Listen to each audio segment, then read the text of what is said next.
இன்றைக்கி கொஞ்சமாக விதலாம் விதைச்சி விடலான்னு சீட்ரை எடுத்திருக்கேங்க.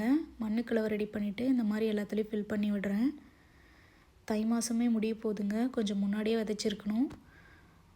நம்மளுக்கு ஆர்டர் போட்ட விதெல்லாம் கொஞ்சம் லேட்டாக தான் கிடச்சிது. இது எல்லாமே நாட்டு விதைங்க.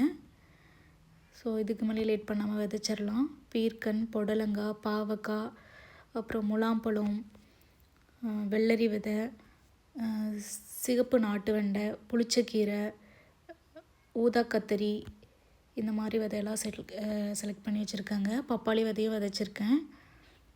அப்புறம் சிட்டு பூசணி விதையும் கொஞ்சமாக போட்டு விட்டுருக்கேங்க. இந்த மாதிரி தண்ணி பாட்டில் எல்லாத்தையும் ஒரு வழியாக செட்டில் பண்ணி தண்ணி தெளித்து எடுத்து வச்சாச்சு. அப்படியே கீழே இறங்கும்போது நம்மளுக்காக ஒரு சர்ப்ரைஸ் பாருங்கள். திராட்சை கொடியில் எவ்வளோ பெரிய கொத்து திராட்சை வந்திருக்குன்னு. இது ரொம்ப நாளாக கண்ணிலே படாமல் இருக்குது. இன்றைக்கி பார்த்தாச்சு. ரொம்பவே சந்தோஷமாயிடுச்சு இதை பார்த்ததும்.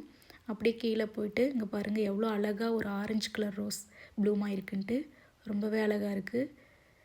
இதையும் பறித்து எடுத்தாச்சு.